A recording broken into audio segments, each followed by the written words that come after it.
শেষ পাতে এই পদটি না থাকলে মনে হয় জানি খাওয়াটা অসম্পূর্ণই থেকে গেল।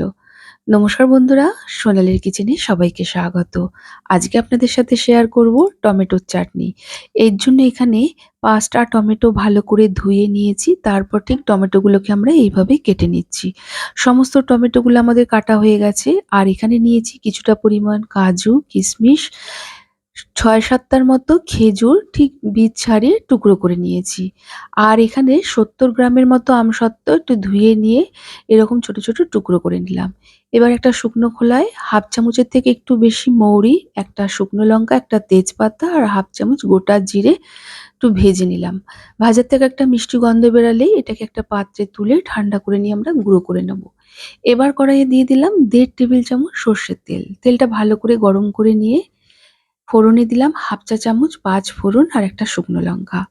ফোড়ন থেকে একটা সুন্দর গন্ধ বেরালেই কেটে রাখা টমেটোগুলো দিয়ে ভালো করে মিশিয়ে একটু নেড়েচেড়ে নেব। আর এই সময় দিয়ে দেবো স্বাদ অনুযায়ী লবণ আর সামান্য একটু হলুদ গুঁড়ো। এই দুটো উপকরণ দিয়ে ভালো করে মিশিয়ে আরও ১ মিনিটের মতো আমরা রান্না করে নেব। এই সময় কিন্তু গ্যাসের ফ্লেমটিকে মিডিয়ামে রাখতে হবে। ১ মিনিটের মতো রান্না করে নেওয়ার পর এটা ঢাকা দিয়ে গ্যাসের ফ্লেমটিকে মিডিয়ামে রেখে আরও কিছুক্ষণ রান্না করে নেব। এখন প্রায় ৩ মিনিট পর ঢাকাটা খুলে দেখাচ্ছি। দেখুন টমেটোগুলো কিন্তু আমাদের ভালো করে নরম হয়ে গেছে। একটু খুন্তি দিয়ে আমি চেপে, চেপে ভেঙে দিচ্ছি। এবার এতে দিয়ে দেবো ১ কাপের মতো জল। জলটা দিয়ে ভালো করে মিশিয়ে নেব। তারপর যে কাজু, কিশমিশ, আমসত্ত্ব আর খেজুর নিয়েছি সেগুলো দিয়ে দেবো। সেগুলো দিয়ে ভালো করে মিশিয়ে নিয়ে গ্যাসের ফ্লেমটিকে মিডিয়ামে রেখে এটাকে আমরা ঢেকে দিয়ে কিছুক্ষণ রান্না হতে দেবো। যারা আমার ভিডিও প্রথম দেখছেন সেই নতুন বন্ধুদের কাছে অনুরোধ রইল, আমার রেসিপি যদি ভালো লেগে থাকে প্লিজ আমার চ্যানেলটিকে সাবস্ক্রাইব করে পাশে থাকা বেল আইকনটি অবশ্যই প্রেস করবেন। এতে আমি যাই রেসিপি আপলোড করি না কেন নোটিফিকেশন সবার প্রথম আপনার কাছে গিয়েই পৌঁছাবে। প্রায় ৪ মিনিটের মতো ঢাকা দিয়ে রান্না করে নেয়ার পর এখন এই রকম স্টেজে এসেছে। দেখুন জলটা অনেকটাই শুকিয়ে গেছে। এখন যেই কাপ মেপে আমরা জল দিয়েছিলাম সেই কাপ মেপে ১ কাপ চিনি দিয়ে দিলাম। চিনিটা দিয়ে ভালো করে আমরা মিশিয়ে নেব।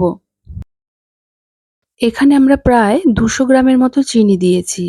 এবার চিনির পরিমাণটা আপনারা অবশ্যই আপনাদের প্রয়োজন হিসাবে ব্যবহার করবেন। চিনিটা দিয়ে ভালো করে মিশিয়ে নেয়ার পর গ্যাসের ফ্লেমটিকে হাইতে রেখেই এটাকে আমরা কিছুক্ষণ না ঢেকে রান্না করে নেব। চিনিটা দেওয়ার পর চিনি গলে গেলে অনেকটাই কিন্তু পাতলা হয়ে যায়। এখন ৫ মিনিট পর দেখাচ্ছি দেখুন। চাটনিটা কিন্তু আমাদের অনেকটাই ঘন হয়ে গেছে। এর থেকে ঘন করার প্রয়োজন নেই। এখন গ্যাসের ফ্লেমটিকে একদম লোতে রেখে এতে দিয়ে দিলাম একটা পাতিলেবুর অর্ধেক নিয়ে রস। এবার রসটা ভালো করে মিশিয়ে নিলাম। ঠিক নামানোর আগে যে ভাজা মশলাটা বানিয়েছি সেটা দিয়ে হালকা হাতে একটু মিশিয়ে নেব। তাহলেই আমাদের তৈরি হয়ে গেল টমেটোর চাটনি। এখন গ্যাসের ফ্লেমটিকে অফ করে এটাকে আমরা কিছুক্ষণ ঢেকে রেখে দেবো।